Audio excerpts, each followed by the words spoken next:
A giant decorative candle killed me, and the first thing I saw after death was another flame melting across my palm. Before I could decide whether the universe had a sense of humor or a candle problem, 500 students began laughing. I stood in the center of a white stone arena. A thin sheet of pale wax rested on my hand, or it had rested there.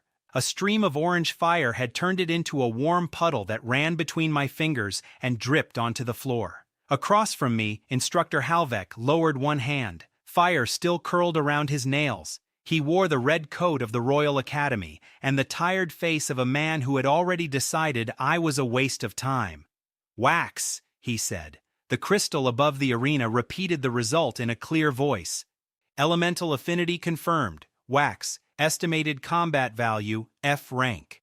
The laughter became louder. New memories arrived. My name was Aaron. I was 18. I had spent 6 years preparing for a full scholarship and had exactly 2 silver coins. Passing meant a room, meals, books, and a future. Failure meant a rented attic with 3 chimneys and 1 aggressive pigeon. Halvek pointed at the puddle near my boots. "That was your strongest creation?" I looked at the wax. "It was my first creation." "Then your first creation has already discovered its best career." He flicked his fingers. The puddle caught fire. "It can become smoke." Students in the noble seats slapped the rails. Even scholarship candidates laughed, relieved that someone else stood at the bottom. The ranking crystal flashed. My name fell from the middle of the list to the bottom. "Aaron, 500th place," the crystal announced. "Full scholarship revoked." That hurt more than the fire. Only one candidate remained. Bren stood beneath a red banner with perfect black hair and the calm smile of a man whose father had paid for the building. "Bren, son of our principal sponsor, Fire Affinity, a rank. Your place at the Capital Tournament is confirmed." Bren raised his sword. 6 feet of flame grew from it, carrying 16 mana units. Students gasped. Halvek smiled like a proud uncle holding a bag of gold. The place belonged to the candidate with the highest improvement score. Bren had shown the same fireblade for 2 years. His improvement was almost 0. Halvek did not mention that. "Instructor," a girl called from the scholarship seats, "the rules require a second test when a new affinity has no registered scale." The laughter stopped for a breath. The girl had short brown hair and a blue coat. Frost covered the rail under her fingers. Her name was Nia. Ice Affinity. 41st place. Halvek looked at her. "Wax has a registered scale. Candle making." The crowd laughed again. Nia remained standing. "That is a trade scale, not a combat scale. Would you like your own result reviewed?" She sat, but her jaw remained tight. I remembered her face. Halvek signed a slip saying I had no combat value and had damaged Academy property. The damaged property was 1 clean patch of stone. He charged me 8 silver coins for cleaning it. I had 2. By noon, I owed the Academy 6 silver coins, had lost a scholarship worth 30 gold a term, and had been assigned to the cellar floor of the old Eastern dormitory.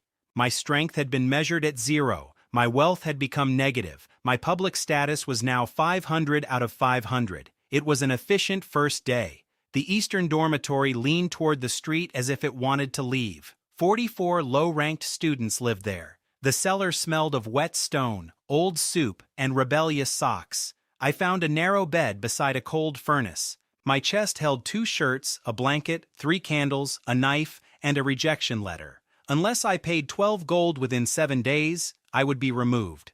I had a debt of 6 silver. That was a gap large enough to build a bridge under. "Move your chest." Rusk, the cellar prefect, had thick arms and a silver badge he wore like a crown. 3 boys stood behind him. Residents watched from the doorways. "This bed is mine," I said. "It was yours when you had a scholarship." Rusk tapped my failure slip. "Unfunded students pay a security fee." "How much?" 12 silver. "The Academy rule says 2. His smile widened. "Then sleep in the Academy rule." He knocked my chest onto the floor. 1 candle rolled out and stopped against his boot. Rusk crushed it slowly. No one protested. Rusk had done this before. I picked up the broken candle. The wax was warm from the furnace. "At sunset," I said. Rusk leaned closer. At sunset what? I will pay the correct fee. You will return every extra coin you took from this floor. Rusk laughed hard enough to hold his belt.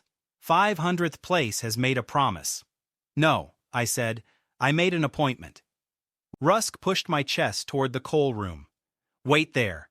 At sunset we settle it in the dormitory yard. If you fail to appear, your things go into the street. He left. I carried my chest into the dry coal room, lit the crushed candle in a small stove, and watched the wax soften. A cool voice spoke inside my head. It told me that my public awakening had opened a hidden class path. The first class was Keeper of Forms. Its later evolutions were Wax Knight and Lord of Imprints. Then the voice explained one rule. Wax created by my mana could preserve the physical form and magical structure of anything that touched it before it became solid. There was no second rule. Then I understood the first. Every mage needed an affinity. A fire mage could not cast ice. Magical structures vanished when a spell ended. They could be studied, but never held. My wax could hold them. The world had given me the worst material and forgotten to tell it the rules. I accepted Keeper of Forms. Heat spread through my palms. The crushed candle became clean wax and flattened into a thin disc. The system voice gave me exact limits. One disc could contain 4 units of mana. I could control 5 imprinted discs at one time. My own reserve held 20 units. Creating a blank disc cost 1 unit. Releasing a stored form also cost 1. I made a second disc. My reserve fell from 19 to 18. Small numbers told me exactly how far I could fall. I pressed the warm disc against the stove. It copied the round shape of the iron door. When it cooled, I fed it 1 unit of mana. The wax copied every hinge and dent in the door, then collapsed when I touched it. Physical form alone was not enough. I needed magic. Someone knocked twice on the coal room door. Nia entered with a covered bowl in one hand. You missed lunch. I was discussing rent with the local king. Rusk is not a king. Tell him, it may save us a war. She looked at the discs floating above my palm. Frost formed on the bowl lid. Your wax was destroyed. It recovered from its tragic childhood. The corner of her mouth moved. That was enough. She had brought thick potato soup with smoked meat. It smelled of pepper, onion, and roasted bone. Dark bread rested across the bowl. My stomach asked for rescue. Why did you help me? I asked. Halvek was wrong. Many people were wrong. Only you stood up. She placed the bowl on my chest. My first test froze the crystal. Halvek tried to fail me until another instructor demanded a second test. So this was professional sympathy. Eat before the bread becomes a weapon. I ate. Fat from the meat melted into the potatoes.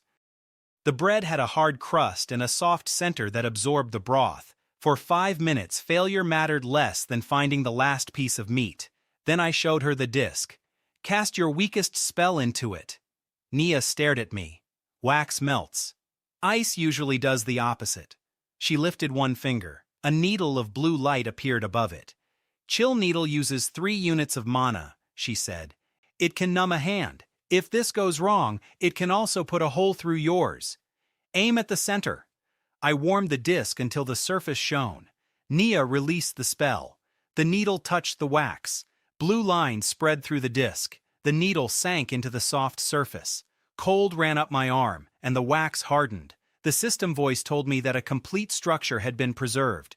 3 of 4 mana units were occupied. 1 controlled imprint had been used. Nia's eyes widened. I aimed the disc at a lump of coal and spent 1 unit to release it. A perfect chill needle shot across the room. It struck the coal. White frost covered it, and the lump split. Nia picked up the 2 frozen pieces. You do not have an ice affinity. I also do not have good shoes. Today has been full of surprises. Cast it again. I cannot.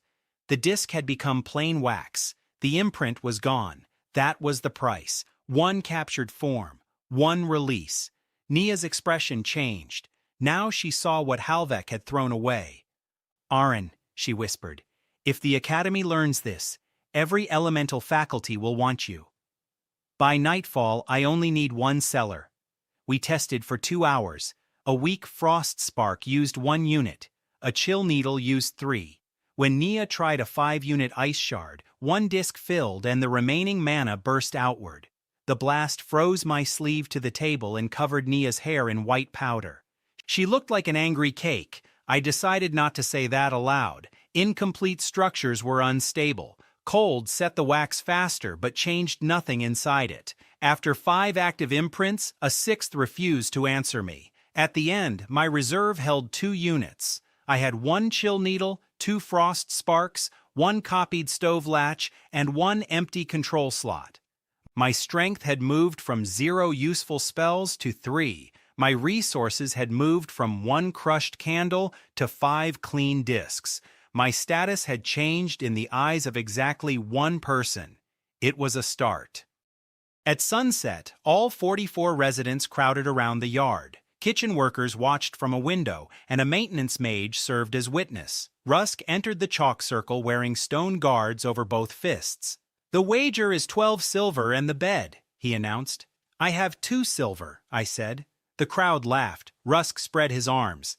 "Then what are you wagering?" I placed my academy chest beside the circle. "Everything in it. The chest is worth 14 silver." That was true if the buyer had poor eyesight. The maintenance mage checked it. Rusk placed 12 silver in a bowl, making the duel legal. Nia stood near the back. She said nothing. She held the empty soup bowl against her coat. Rusk cracked his knuckles. Brown light covered his right fist. "Stone knuckle," someone whispered. 3 mana. I already knew. Rusk had broken a wash basin with it that morning. The maintenance mage lowered his broom. "Begin!" Rusk charged. He ranked 392nd, and his stone knuckle could break brick. My body had received less maintenance than brick. I released the first frost spark at his left boot. Ice flashed over the stone.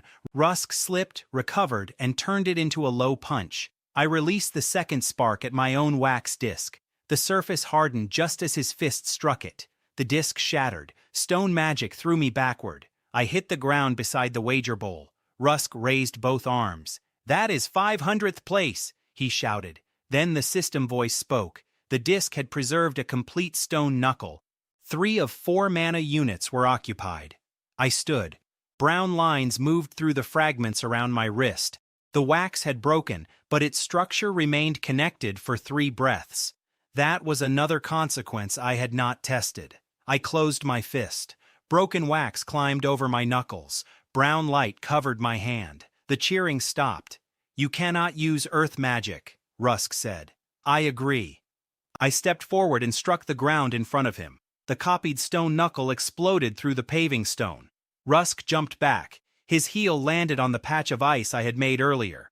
He flew sideways into a laundry cart. It hit the wall and tipped him into wet sheets. For one silent breath, only his boots were visible. Then, 44 residents began shouting at once. The kitchen workers leaned from the window. Someone yelled that 500th place had copied earth magic. Someone else said Rusk looked better as laundry. Nia finally smiled. Rusk tore a sheet off his head. "He cheated." The maintenance mage lifted the pieces of my disc. "He used wax. The examination record says wax is his only affinity. Wax cannot do that. You may complain to the wax." The witness awarded me the duel. I took 12 silver. Records showed Rusk had collected 38 extra silver. The dormitory council took his private room and sold his stone guards to repay it. My 2 silver became 14. My combat record gained 1 legal victory. The Academy ranking crystal moved my name from 500th to 463rd. Every student in the dining hall saw the change. By evening, they called me the wax mage who had stolen earth magic. They were wrong. I had returned it directly to the owner. Mara, who ran the small dining room, gave us dark meat stew with sweet carrots and onions. A round loaf steamed when I tore it open. I paid 4 copper coins. Mara pushed them back. Rusk charged my kitchen boys 6 silver to carry coal through his corridor. Dinner is free until I stop enjoying his face in that laundry basket. Warm food, a dry bed, and 14 silver were enough for one night. Nia examined the burn on my arm while I shaped fresh discs. "The broken imprint remained active," she said. That was not in your rule. The rule said the wax preserved structure. It did not promise the structure would be comfortable. You could have lost your hand. I had two. The numbers were acceptable. She wrapped the arm more tightly than necessary. A red line suddenly appeared inside the last piece of wax on my sleeve. Before the duel, Bren had visited the yard and drawn his flaming sword close enough to melt one blank. I had thought it ruined. It had touched the fire blade. The wax rose from my sleeve and formed a narrow red shard. Heat filled the dining room. Every candle flame bent toward it. The system voice told me that 4 units of a 16-unit structure had been preserved. The fragment would collapse by the next sunset unless the other 12 units were joined to it. Nia watched the red shard burn without a wick. "How many discs would the full spell need?" she asked. 4. "And how many can you control?" 5. The dining room door opened. Bren stood outside with 20 students behind him. His sword burned in his hand, and a new challenge seal shone on his coat. "Tomorrow at noon," he said, "bring your wax to the main arena. I want everyone to see it melt." The red fragment above my palm grew into the first inch of his blade. The next morning, my name was written on every notice board in the academy. Bren had paid 5 gold to place the challenge in the main arena. He had also announced that he would give me 4 gold if I survived 3 exchanges. If I lost, I would sign a statement saying that my victory over Rusk had been a trick with a hidden earth charm. He did not need the statement. Halvek could have failed me without it. Bren needed 500 witnesses to believe that the world had returned to its proper shape. That was useful. A private victory could be denied. A public one became a problem with legs. Nia and I went to the alchemy market before breakfast. I carried 14 silver. Refined white wax cost 20 copper for 1 disc. Heat-resistant wick thread cost 24 copper for a yard. Cooling salt cost 1 silver and 20 copper for a small jar. I bought material for 12 discs, 2 yards of thread, and 1 jar of salt. The total was 4 silver and 8 copper. I spent another silver on a brass cup and a narrow carving tool. My fortune fell below 9 silver before the market bells finished ringing. "You wagered everything yesterday," Nia said. "Today you are spending half of everything." That is progress. Yesterday I had less to lose. We sat at an outdoor stall while Mara's brother cooked breakfast. He placed fried potatoes in a shallow pan, added chopped sausage, and cracked 2 eggs over the top.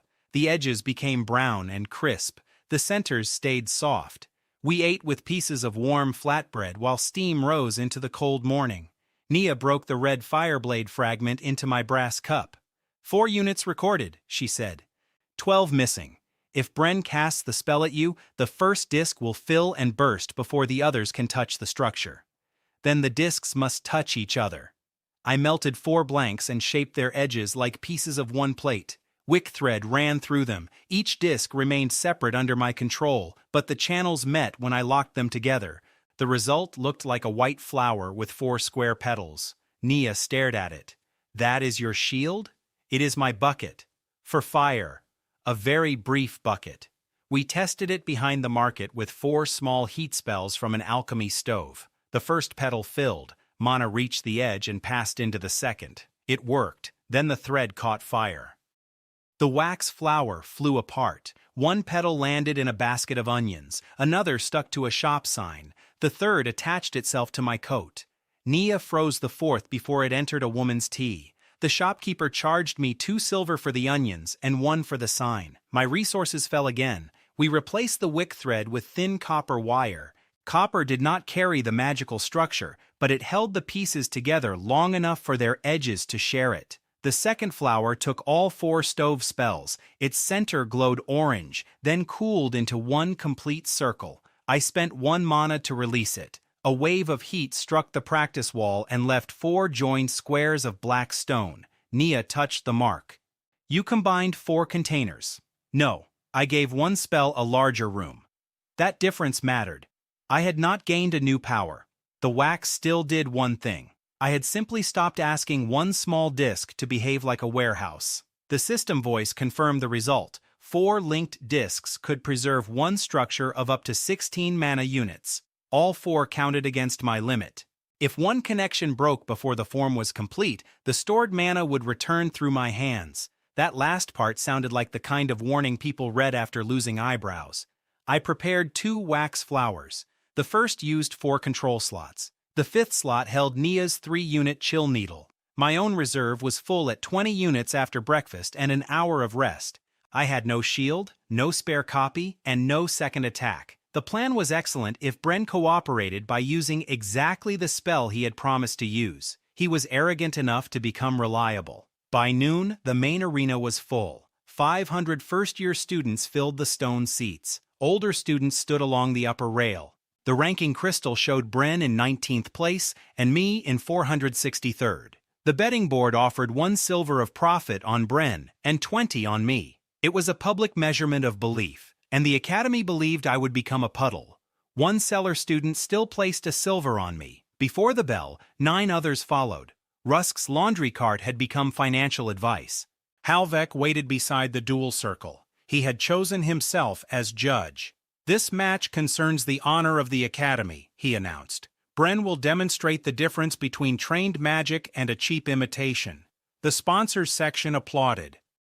Mara had somehow entered with a tray of meat pies. She sold them to the crowd while telling everyone that Rusk had spent the night folding sheets. The story had improved each time she repeated it. By noon, the laundry cart had crossed 3 streets, and Rusk had been wearing a curtain.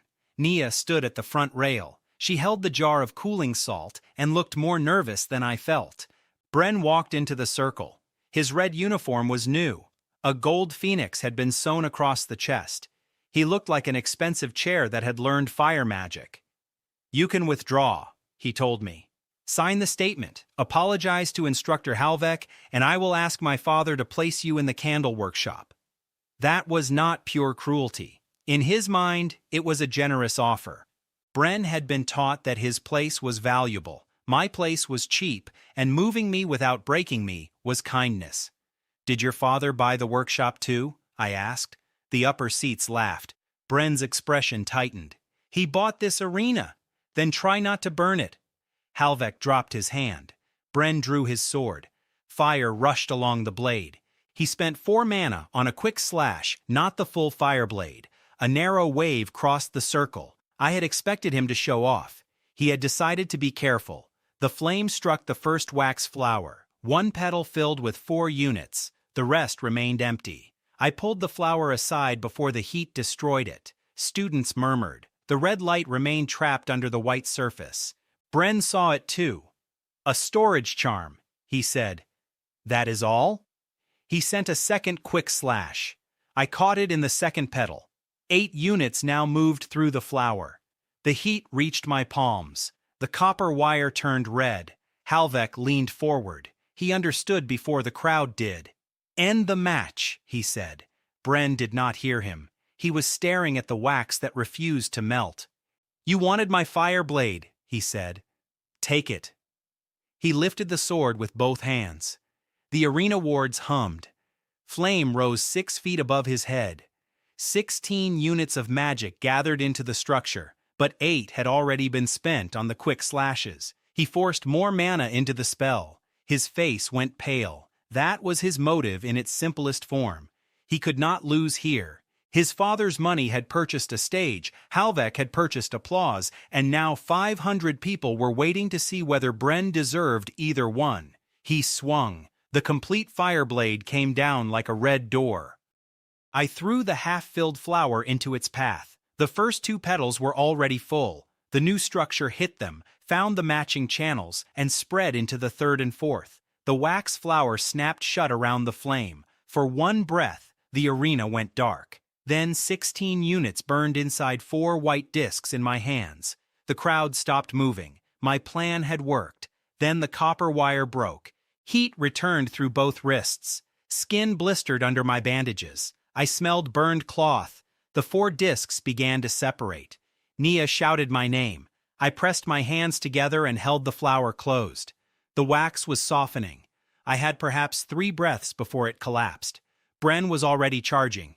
His sword held only ordinary flame now, but ordinary flame was enough when both of my hands were occupied. I released the chill needle from my 5th disc. It struck the stone in front of his leading foot. Frost spread across the floor. Bren saw the ice and changed direction. He had watched Rusk's duel. He would not repeat that fall. I had expected that too. He stepped onto the thin copper wire I had dropped while entering the circle.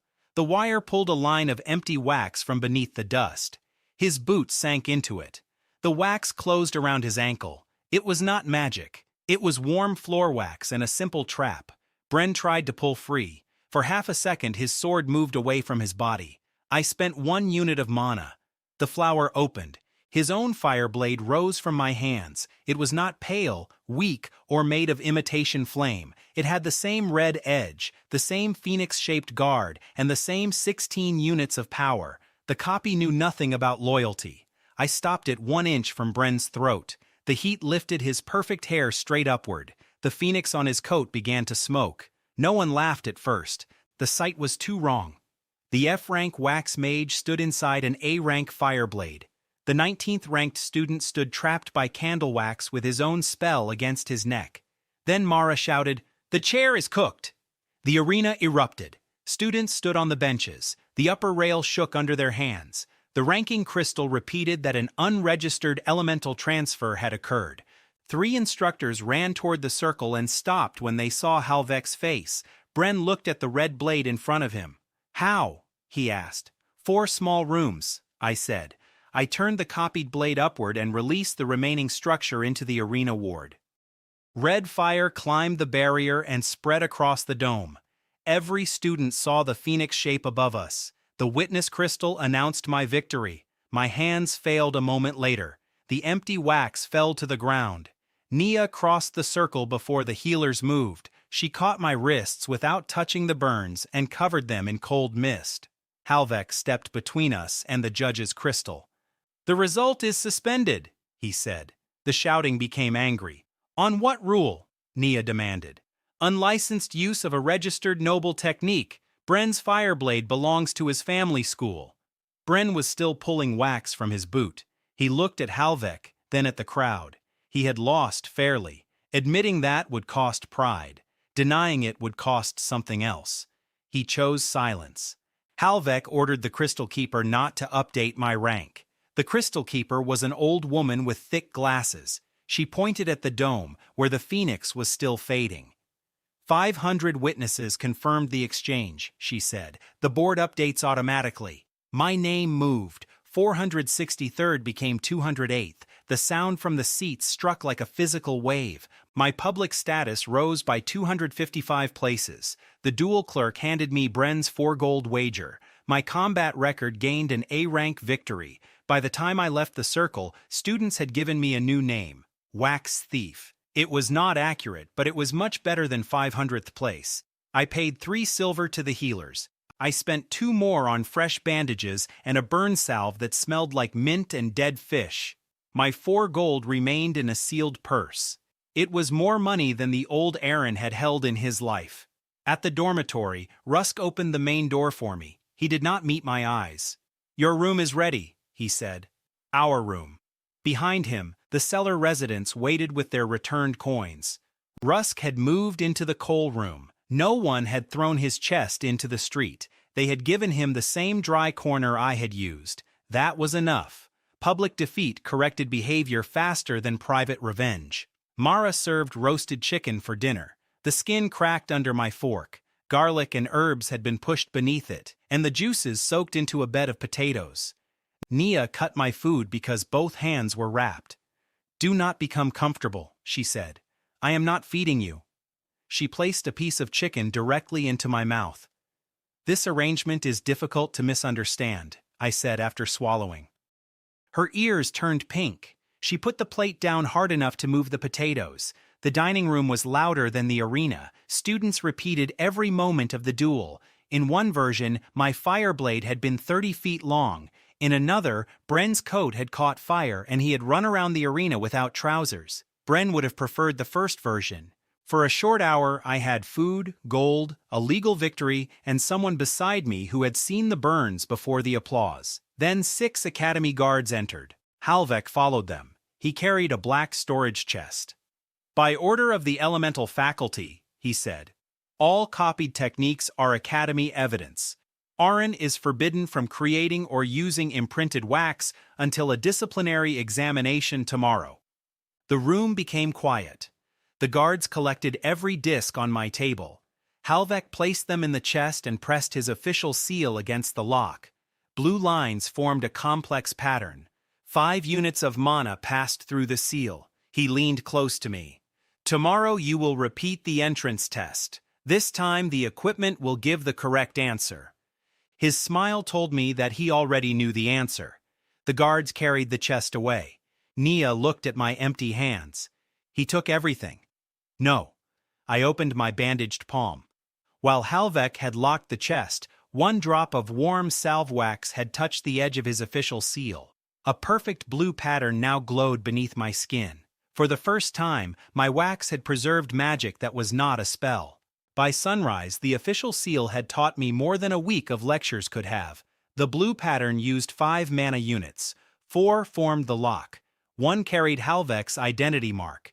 It did not fly, burn, freeze, or strike anything. It simply remained inside metal and told the chest who could open it. My wax had copied it anyway. The rule had not changed. The seal possessed a physical pattern and a magical structure. It had touched soft wax. The wax had remembered. I had spent the night thinking of magic as an attack. That was like owning a kitchen and believing every tool was a knife. The system voice interrupted my work at dawn. Keeper of Forms had reached its first limit after I preserved more than 30 mana units and defeated an opponent 200 places above me. Wax Knight became available. I accepted it. Heat moved through my arms, but this time it did not burn. My mana reserve grew from 20 units to 32. 1 disc could now contain 6 units instead of 4. I could control 8 imprints instead of 5. Creating or releasing a disc still cost 1 unit. The class had not given me a new trick. It had given my one trick larger pockets. Nia helped remove my bandages. The blisters had closed under the burn salve, though red lines remained across both palms. "Can you fight?" she asked. "Yes." "Can you hold a spoon?" I tried. The spoon fell into my lap. "Then your definition of fighting is suspicious." We prepared 8 new discs from Mara's kitchen candles. I paid her 1 silver. She gave me enough wax for 20 and claimed the remaining 19 were interest on the story she planned to tell customers. At the morning bell, guards escorted us to the Great Hall. Every first-year student had been ordered to attend my disciplinary examination. Older students filled the rear balconies. Bren sat in the front row with his hair cut shorter around one ear.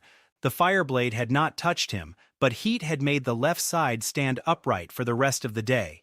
The Academy barber had repaired it with the mercy of a woodcutter. The ranking board showed me at 208th place. Beneath my name, a red line stated that the result was under review. Halvek stood beside a tall crystal instrument. His hands were steady, his eyes were not. Dean Solon sat above him in a white chair. He was a narrow man with silver hair and a calm voice.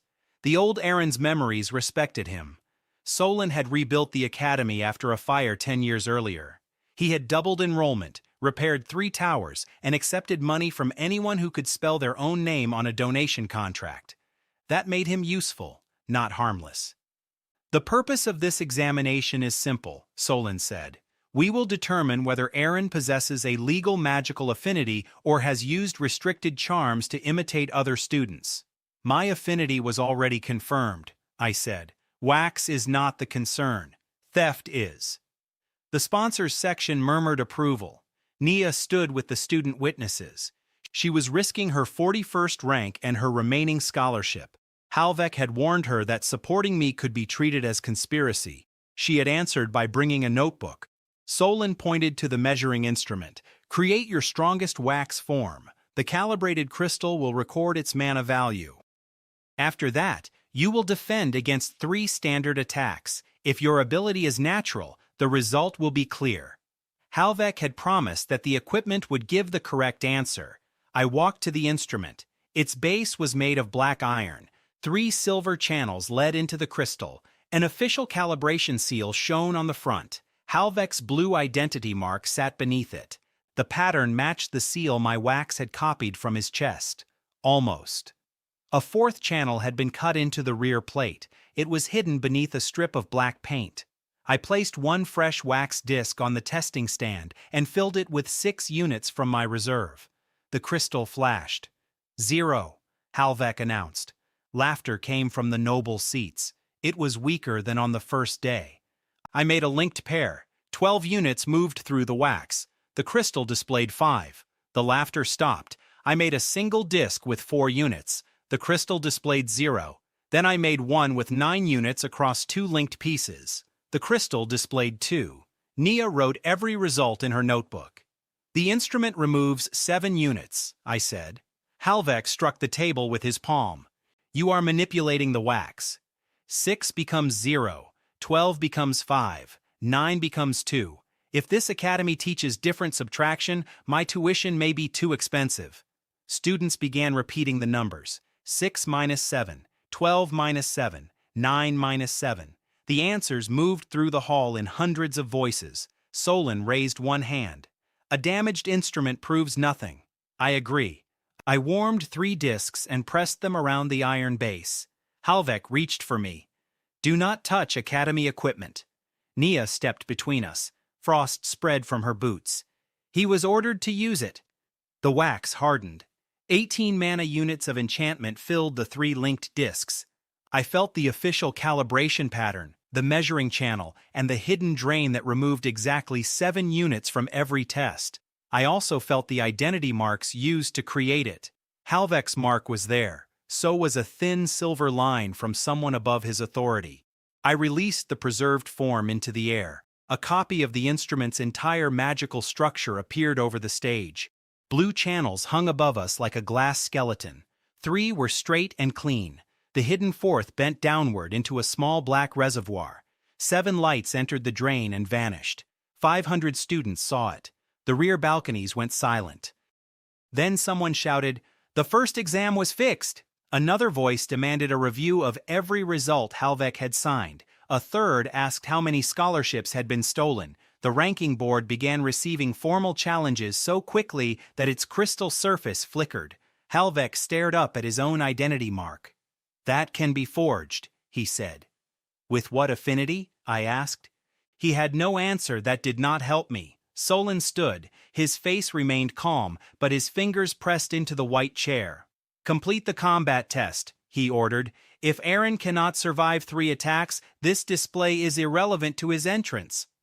That was not true. It was also the only direction left that might save him. Halvek moved into the casting circle. Nia looked at me. I had used 3 imprints to copy the instrument and release them. They were empty again. 5 fresh discs remained around my arms. Standard attacks, she said loudly. The rules limit each one to 6 mana. Halvek smiled. Of course. He cast a firebolt. 6 mana formed a red sphere. I warmed 1 disc and caught it. The surface became red, hardened, and stopped the attack 1 inch from my chest. Gasps moved through the hall. I spent 1 mana and returned the bolt into the target behind Halvek. The wooden figure exploded. The witness crystal confirmed 6 mana received and 6 released. The first attack was mine. Halvek cast the second without waiting. 2 flames twisted together into a long lash. 12 mana units ran through it. Nia lifted her notebook. That is twice the limit. Solon did not stop him. I joined 2 discs. The lash struck them and spread through both. Heat pushed into my damaged hands. The new capacity held. The wax hardened around a perfect red coil. I released it low. The copied lash wrapped around Halvek's ankles. It did not burn his skin. It burned both laces at once. He stepped back, lost his shoes, and landed in the judge's water basin. The hall shook with laughter. Halvek rose with wet trousers and bare feet. His reason for cooperating with Solon was no longer difficult to see. Without sponsor money, the combat faculty would lose equipment and staff. Halvek had decided that 1 poor student was a fair price for a repaired arena. Now the price was being announced by 500 angry witnesses. He gathered his 3rd attack. The air changed. Fire drew inward from every lamp in the great hall. It compressed above his hands into a white spear. The witness crystal climbed past 6, past 12, and stopped at 18 mana units. Furnace spear, Bren said from the front row. He stood. Instructor, that can kill him. Halvek threw it. I had 5 discs and no time to link 3 of them carefully. I spread all 5 into a wide shield. The spear hit the center. 6 mana filled the first disc, 6 filled the second, 6 filled the third. The structure was complete, but its heat cracked the edges. The remaining 2 discs copied the shape of the cracks and held the pieces together. My 8 control slots were full. The impact pushed me across the stage. My boots cut 2 black lines in the floor. Fire covered my arms. The wax shield bent until the spear point stopped against my coat. For a moment, I saw nothing but white light. Then the light folded into the discs. I was still standing.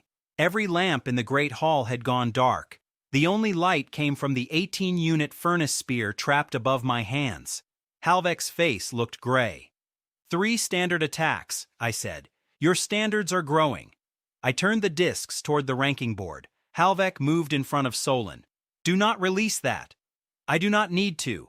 I separated the last 2 support discs. They held only the physical form of the shield's cracks. The captured spear remained across 3 linked discs.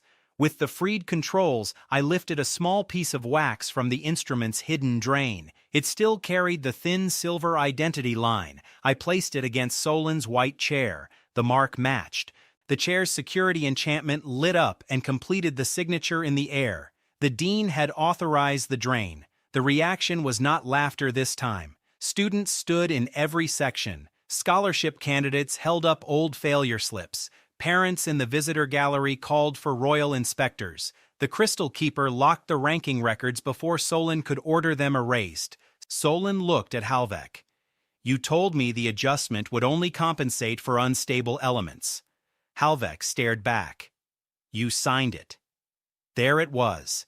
2 men who had protected each other for years, separated in one sentence when the crowd began counting consequences. I aimed the captured furnace spear at the empty red coat hanging behind Halvek's podium. Then I released only its physical path into the target ward. The spear crossed the stage, passed between Halvek and Solon, and struck the coat. The red cloth vanished. The gold instructor badge fell into the water basin with a small hiss. No one had been hurt. Everyone understood. The Crystal Keeper declared the test complete. Halvek had used lethal force above the legal limit. His teaching license was suspended in front of the entire academy. Guards who had entered to arrest me turned and stood beside him instead. The ranking board removed the red review mark from my name. 208th became 96th. My full scholarship was restored. The academy returned 30 gold for the term and canceled my 6 silver cleaning debt. A compensation payment of 5 gold was added for the false examination. My 4 gold from Bren remained mine. After market costs, healing, and food, my purse held 38 gold, 9 silver, and 2 copper. My strength had risen to 8 controlled forms with 6 mana each. My resources now included legal access to the academy workshops. My status had crossed into the top 100. The crowd did not let me leave quietly. Students filled the aisle. Some wanted me to copy their spells. Others wanted their entrance scores checked. 3 noble families offered private contracts before I reached the door. One boy asked if I could copy his missing homework. Only if it existed before, I told him. He looked deeply disappointed. Naya reached me near the stairs. She took my right hand and checked the new burns. You said you could fight. I remained in the same general shape. That is not the standard. It is a useful minimum. Dean Solon left the hall under guard, but he was not arrested. He had powerful donors, a record of rebuilding the academy, and a signed order blaming the altered instrument on emergency funding measures. He surrendered Halvek and kept his own position until a capital review. Before he left, he stopped beside me. You think public applause makes you safe, he said quietly. This academy survives because people like Bren's father pay for walls, wards, and food. If every ugly compromise is torn open, the roof falls on the innocent first. His motive was real. That did not make his answer acceptable. Then we repair the roof, I said. We do not bury students under it. Solon's eyes moved to the wax disc at my wrist. Stay away from the old Eastern building. That was the first thing he said that sounded like fear.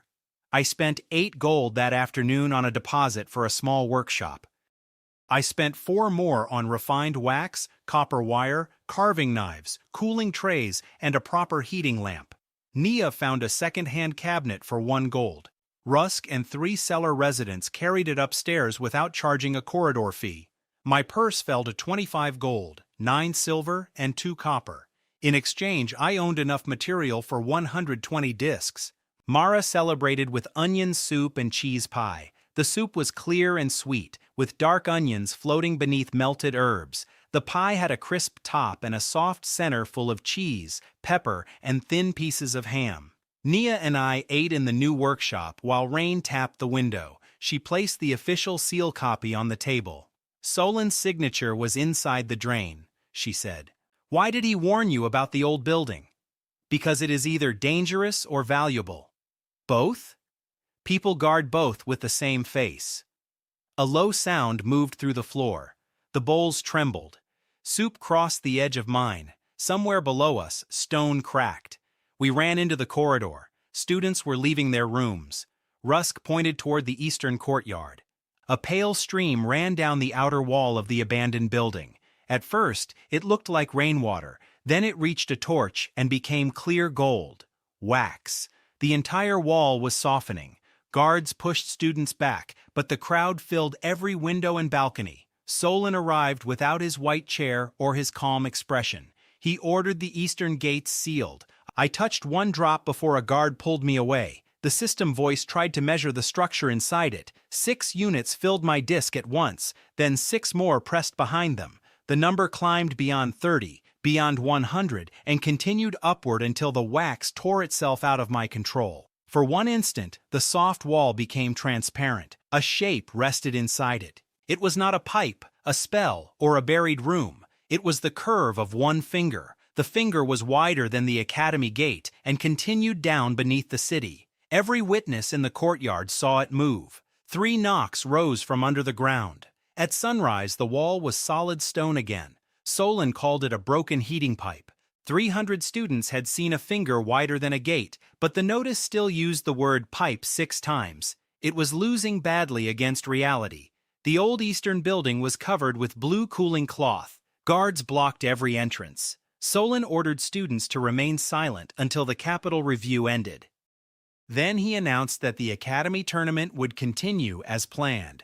12 noble families, 4 guild leaders, and the Capitol Committee had already arrived. Canceling would reveal danger and threaten donations. Solon treated truth as another expense he could delay. The tournament included the top 128 first-year students. My new rank of 96 placed me in the lowest group. I would need 4 victories to reach the final. The winner would receive 150 gold, a capital invitation, and enough ranking points to enter the top 10.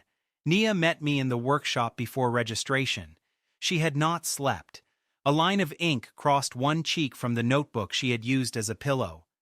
"The wall knocked," she said. "I noticed. And we are attending a tournament. If the city is standing on a giant hand, I would like 150 gold before it closes." She stared at me. "That was a joke," I said. "Your face did not help." Mara brought breakfast to the workshop. Soft rolls filled a basket. Each one held minced beef, onion, and melted cheese. The bottoms were crisp from the oven. Sweet tea steamed in clay cups. Rusk arrived with practice weapons. Kitchen work had helped him return another 11 silver to the cellar residents. "Tournament office sent your schedule," he said. I read it. My first match began at the opening bell. The next 2 followed at 15-minute intervals. The final began at noon. Every other contestant received 1 hour between matches. Solon had signed the schedule. "He wants you empty before the final," Nia said. "Then we stop carrying complete spells." The 16-unit Fireblade had 3 natural stages. 4 units formed ignition, 6 created the edge, and 6 extended it. Until then, I had stored all 3 together. I warmed 3 discs and asked Nia to cool the links between stages at different moments. The first disc preserved only ignition. The second preserved the edge as it formed. The third held the extension. Each part survived because I cut it at a natural joint. Linked together, they made the full blade. Ignition and edge alone made a short blade using 10 stored units. That was the third useful consequence of my one rule. I could preserve pieces at the joints where a spell built itself. I could not invent new magic from random pieces. I could carry a shield, a step, an arrow, and blade sections, then activate them in order. My 8 control slots became a sequence instead of a single hand. Nia filled one disc with a 6-unit frost shield. Rusk placed a 3-unit stone knuckle in another. A friendly wind student at registration sold me a 4-unit wind step for 1 silver. An archery instructor allowed me to preserve a 5-unit arc arrow for an official fee of 2 silver. The 3 fireblade pieces occupied 3 more discs. I left the 8th blank. My stored power totaled 34 mana units. My reserve held 32. I had 1 shield, 1 movement spell, 2 attacks, and 1 open control. Every imprint would disappear after use. My purse held 25 gold, 6 silver, and 2 copper. The tournament arena held 1,200 people. Colorful banners covered the upper walls. Food sellers moved through the rows. The great ranking crystal hung above the center, visible from every seat. My first opponent used twin water whips. She ranked 79th and had no reason to hate me. Solon had placed her first because water softened wax and made it difficult to cool. The crowd expected a long fight. It lasted 11 breaths. I let the first whip strike my empty disc. 6 units filled it. The remaining water splashed across my coat. I released Windstep, crossed the circle, and placed the copied whip around her wrists before she formed the second attack. The witness crystal declared my victory. The ranking board moved me from 96th to 68th. My opponent looked at the water binding her hands and laughed. That is unpleasant. I agree. You should consider fire. We shook hands. The crowd cheered because the result had been fast, visible, and impossible to explain as hidden earth magic. My second opponent entered while healers were still drying my coat. He used a heavy iron skin spell and ranked 54th. I no longer had wind steps, so Solon's schedule had already taken something from me. The iron student charged like a refrigerator with anger problems. I anchored my stance with the stone knuckle, not as a punch but as a hard shell around 1 foot. His shoulder hit my frost shield. Ice spread across his iron skin. I released the arc arrow into the center of the frozen layer. The ice cracked. The iron did not. The impact spun him around and placed him outside the circle with both feet still running. He crossed 5 more steps before noticing that the match had ended. 1,200 people noticed first. The lower seats began counting his extra steps aloud. By the time he stopped, the count had reached 5 and his face had reached the color of Bren's coat. My second victory moved me to 42nd place. I had spent the stone knuckle, frost shield, and arc arrow. 3 fireblade pieces remained. The copied water whip remained. My 8th disc was still empty. 4 control slots were available, but my best prepared tools were gone. The 15-minute break began. Nia dragged me beneath the stands. Mara waited there with a bowl of rice, strips of grilled beef, and green vegetables cooked in garlic. The beef was dark at the edges and pink inside. A fried egg rested on top, its soft center mixed with the rice when I broke it. "Eat," Nia said. "I have 9 minutes." "Then chew with purpose." She cooled my wrists while rumors turned the water whip into a wave and sent the iron student running to the capital. Bren approached before I finished. He wore his tournament coat and carried no servants. His rank remained 19th. He had watched every match. "Solon changed your third opponent," he said. "You are fighting me in the semifinal." Nia stood. "The bracket places you on the other side." "It did this morning." Bren looked at me. "My father's next donation depends on me reaching the final. Solon says a public win over you will end the examination scandal." "Will it?" I asked. "No." That answer cost him something. He placed a red crystal on the table.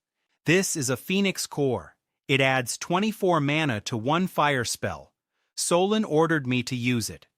Nia touched the crystal and pulled her hand back. "That would kill someone if the ward failed."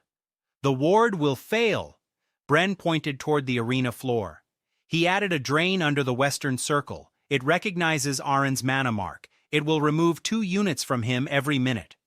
The same method as Halvek's instrument, but larger. Solon had learned nothing from public exposure except to place the hidden channel farther away. "Why tell me?" I asked. Bren looked toward the crowd. His father sat beneath the sponsor banner. Halvek's empty chair remained beside him. "Because yesterday I lost," he said.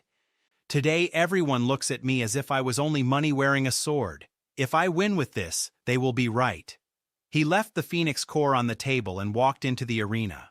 Mara picked up the crystal with kitchen tongs. "Can I cook with it?" "Only once," Nia said. That is true of many kitchens. The semi-final began before my bowl was empty. Bren stood inside the Western Circle. Solon claimed 2 competitors had withdrawn.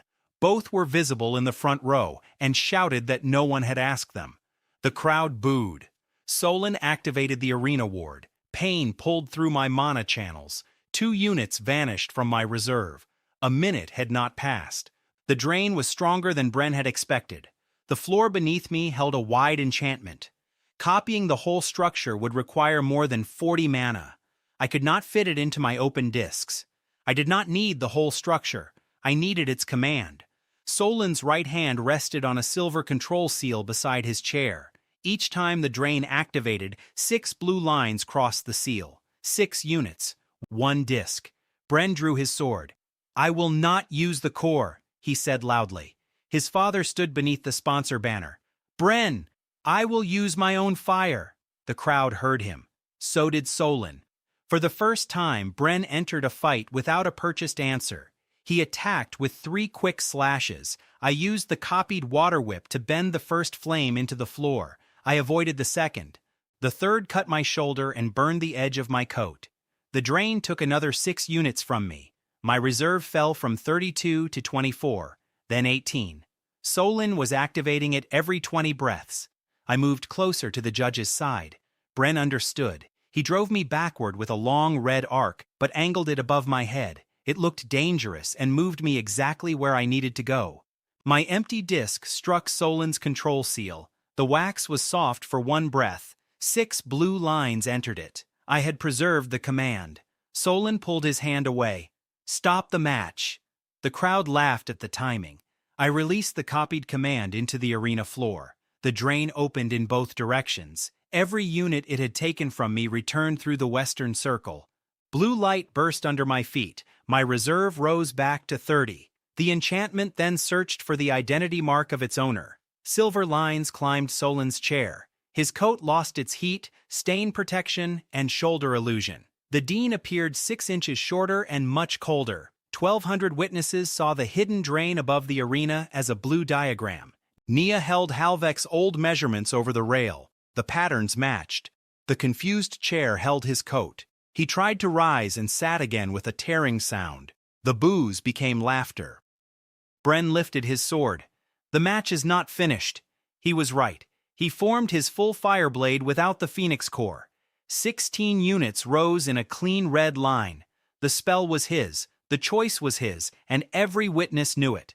I activated the first piece of my copy. Ignition covered my hand. The second formed a short cutting edge. I kept the 6-unit extension in reserve. Our blades met. His was longer, mine used less stored power. I stepped inside his reach, let the long edge pass over my shoulder, and released the final extension only after our guards touched. My blade grew 6 feet in 1 instant. The flat red side stopped against Bren's chest. His own point rested behind me. The witness crystal declared my victory. Bren lowered his sword first. "No hidden charm," he said to the crowd. "No stolen technique. He beat me with the spell I gave him." The sponsor banner became very quiet. My rank moved from 42nd to 17th. The Capital Committee refused Solon's attempt to cancel the result. They removed him from the judge's chair. The chair kept a strip of his coat as evidence. My final opponent had watched the drain, the fire blade, and the crowd turn against the dean. She entered the arena, looked at my burned shoulder, and raised both hands. "I can fight a wax mage," she said. "I cannot fight the entire audience." The crowd shouted that she should try. She smiled and cast a field of 12 wind arrows. I had no prepared spells left. 7 discs were empty. My reserve held 26 units after the restored drain, but wax without an imprint was only wax. The first arrow touched my warm disc. I captured 6 units of its structure. The second half continued and cut my sleeve. I linked a second disc, caught another arrow, and completed the 12-unit pattern. Then I released it sideways. 12 copied arrows struck the original field from below. Wind filled the arena. Banners snapped. Solin's damaged white coat flew off the judge's platform and landed over his head as guards led him away. My opponent's arrows vanished. Mine stopped around her in a perfect circle. She bowed. The tournament crystal announced me as champion. 1,200 people stood. The cellar residents beat spoons against the rail. Mara threw meat pies and Russ caught one with both hands. My name climbed from 17th to 8th among all first-year students. The prize clerk gave me 150 gold. My purse held 175 gold, 6 silver, and 2 copper. The Capital Committee granted me a tournament invitation. 3 workshops asked to buy simple copied heating seals for 10 gold each. Spell fragments had increased my strength. My resources had multiplied by 6. My status had moved from the bottom to Academy Champion. The committee suspended Solin before his donors and opened every scholarship record. Bren's father withdrew his donation, but 4 smaller guilds replaced it before sunset. The roof did not fall. The institution survived the truth while complaining loudly. That evening, Mara covered 3 tables with food. There was a deep meat pie with a golden crust, bowls of buttered peas, roasted carrots glazed with honey, white cheese, dark bread, and baked apples filled with nuts. The cellar residents ate until the room became warm enough to open the windows. Bren came without his sponsor coat. He placed the Phoenix core on my table. "I do not want it," I said. "Neither do I." "Mara wants it for the oven." He looked alarmed. For the first time, Nia laughed before I did. She sat beside me, close enough that our shoulders touched. No one announced it. No crystal measured it. I still noticed. Then the butter on the table melted. Every candle bent toward the eastern wall. A bell rang beneath the academy. It was not one of ours. We ran outside with the rest of the dormitory. The old building had become transparent gold. Towers sank slowly into the soft foundation without breaking. Beneath them, the enormous hand opened. Its palm covered the eastern courtyard. Beyond the academy gates, 30 black wagons arrived from the capital. Each carried a furnace surrounded by royal guards. A tall man in a gold-edged coat stepped from the first carriage. I knew his face from the tournament program. Kador, chief inspector of the royal foundry. He did not look surprised by the giant hand. He looked pleased. "Seal the academy," he ordered. "The crown guardian is waking. Every ounce of ancient wax beneath this city now belongs to the royal foundry." The 30 furnaces opened together. Heat rolled through the streets. The giant fingers closed around the academy. By dawn, the Royal Academy stood inside a fist. Golden fingers curved around the towers without crushing them. Clear wax covered every gate, trapping students, teachers, and 1,200 visitors. Outside, Kador's 30 furnaces softened the streets in lines leading beneath the academy. This was a prepared ritual, not an emergency response. Kador entered through the wax using a foundry seal. 20 guards followed. The ranking crystal still showed me in 8th place. "Arin," Kador called, "come forward." Thousands watched from windows and arena seats.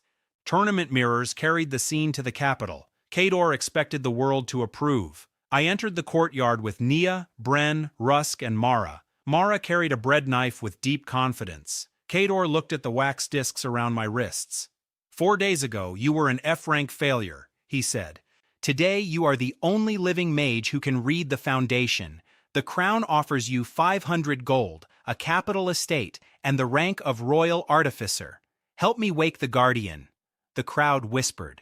4 days earlier, I had owned 2 silver and a debt. Now the crown offered 500 gold. "What happens to the city?" I asked. "The eastern district will be damaged." "How damaged?" "Completely." The eastern district contained the academy, 6,000 homes, 3 markets, and Mara's dining room. Mara lifted the bread knife. "No," I said. Kador did not become angry when a tool refused. He reached for another tool. The northern border has lost 3 fortresses, he said. The Crown Guardian can end the war in one march. 30,000 soldiers may live because one district is removed. This is not cruelty. It is arithmetic. His motive was real. It was also the same choice wearing a more expensive coat. Powerful people had written weaker lives into a budget. Your arithmetic always begins with someone else's home, I said. Angry voices answered across the courtyard. Kador raised his hand. Royal guards placed silver rods around the arena. A golden barrier separated us from the crowd. Then watch, he said. You will understand when it stands. The furnaces opened wider. The ground became transparent. The hand joined an arm and a chest larger than the academy. A smooth face rested beneath the central tower, with eyes the size of the arena. Golden channels covered it. Every line matched the magical structures my wax had preserved. The Academy Foundation was not built from ordinary ancient wax. It was one enormous imprint. Ancient wax had saved the giant's body, armor, and command structure. Heat and mana made the mold reproduce what it remembered.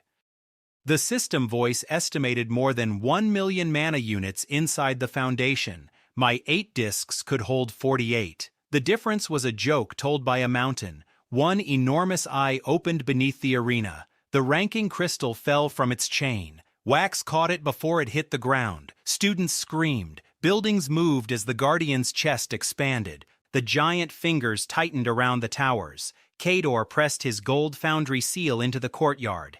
Guardian, accept royal command.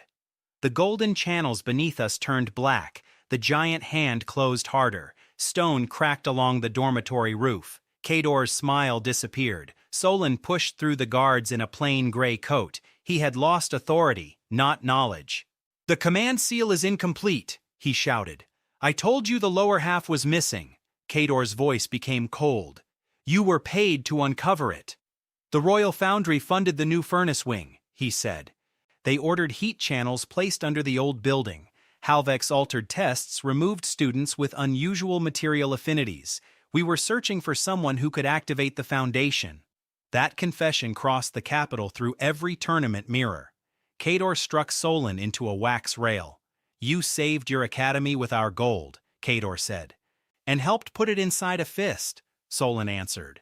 Kador ordered the guards to arrest him.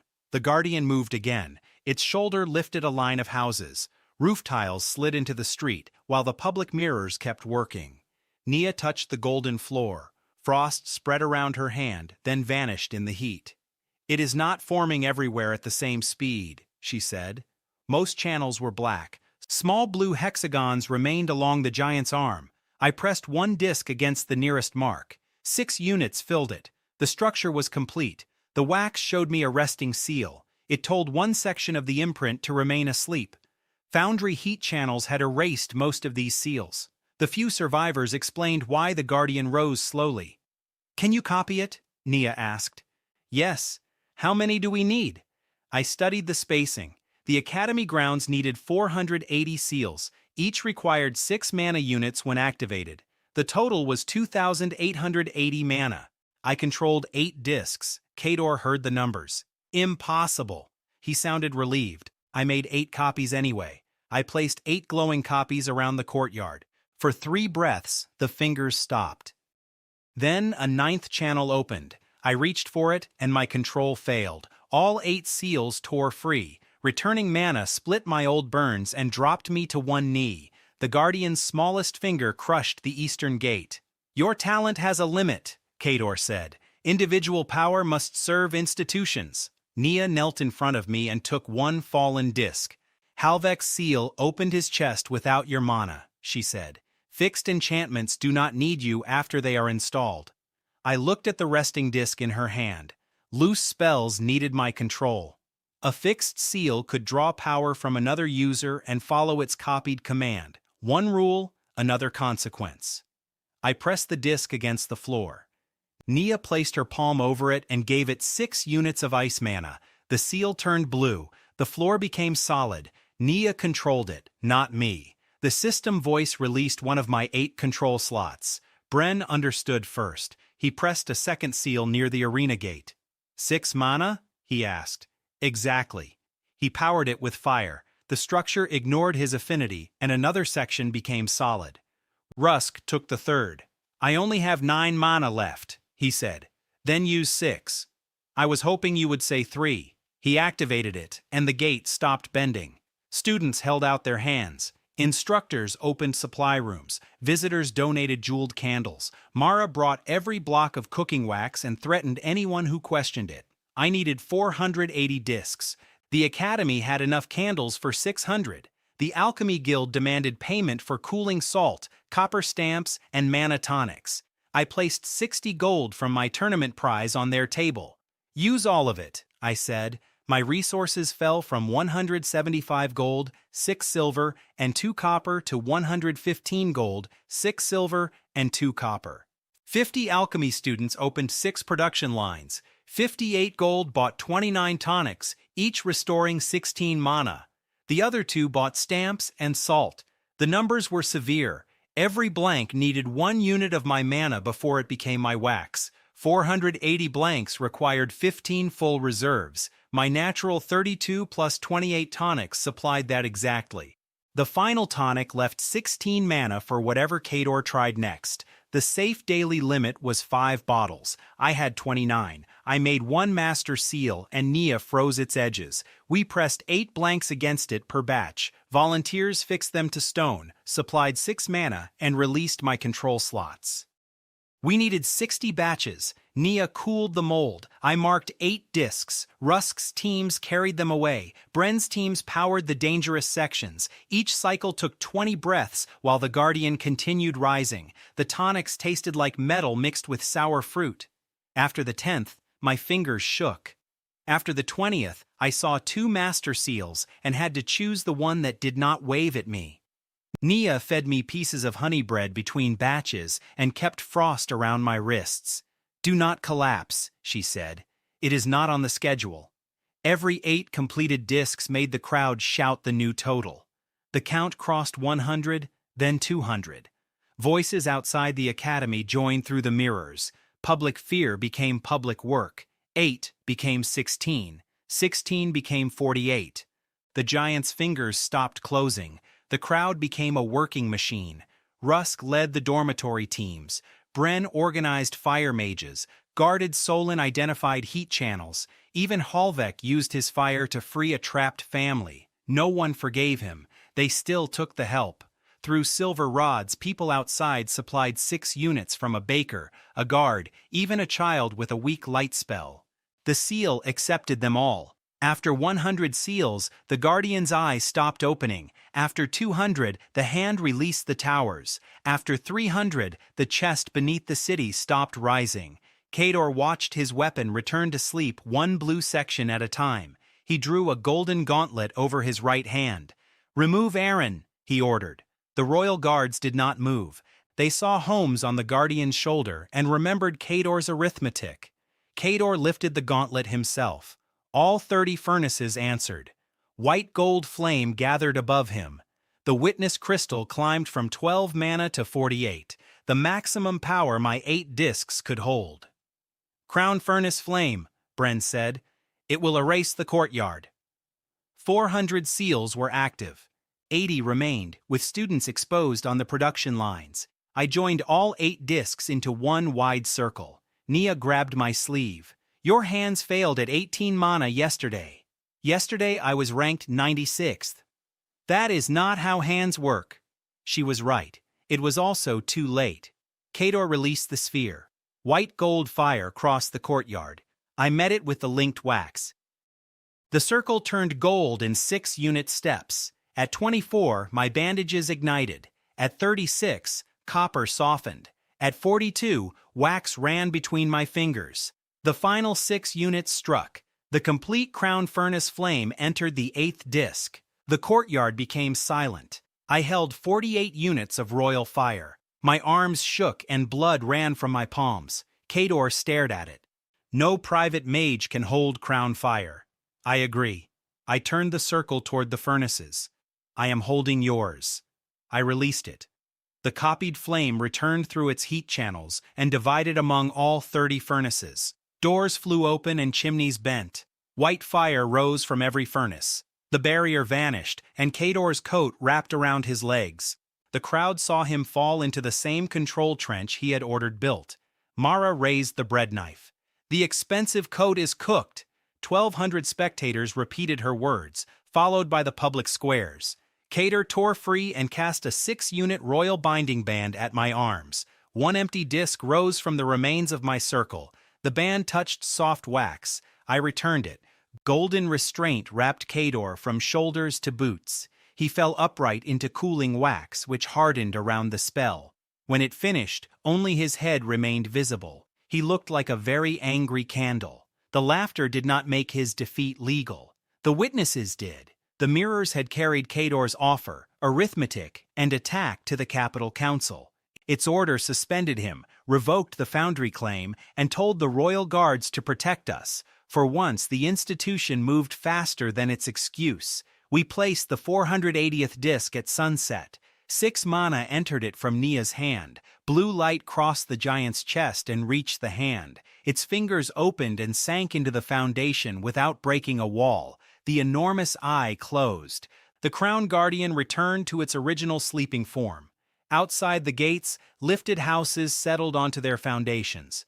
Families stepped into the streets and touched the blue seals that had held their homes in place. The Capitol mirrors showed bakers, guards, nobles, and scholarship students carrying the same wax mark. Kador heard their cheers from inside his hardened shell.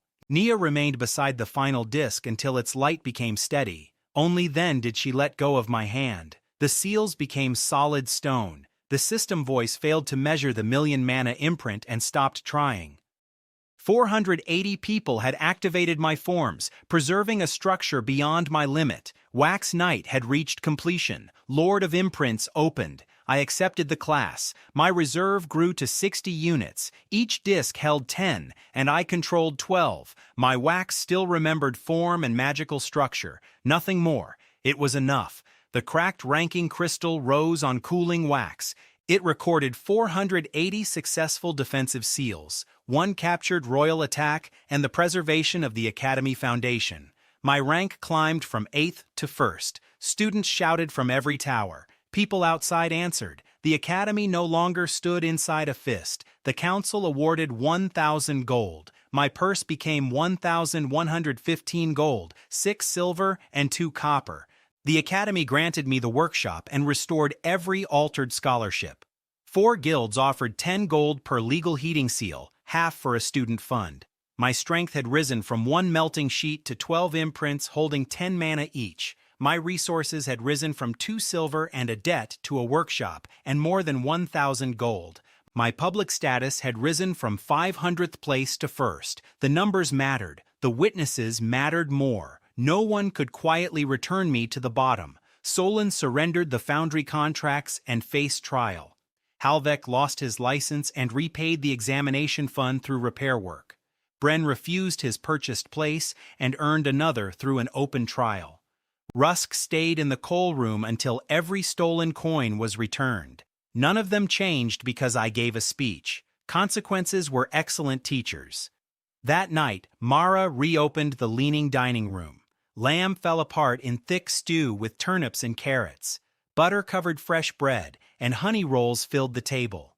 Students ate on chairs and boxes. Bren sat beside Rusk while Halvek worked outside. The damage remained, but no one ate alone. Nia placed a small brass key beside my bowl. "What is this?" I asked. "The workshop has 2 desks. You need someone who can cool wax before you burn down the new one." "Is this a request for employment?" "Partnership. Equal shares. You are negotiating while I am weak from stew." "That is why the terms are good." I gave her half ownership of the workshop. She gave me a quick kiss on the cheek before taking another honey roll. The dining room became completely silent. Mara looked around at the staring students. "Anyone who comments pays double."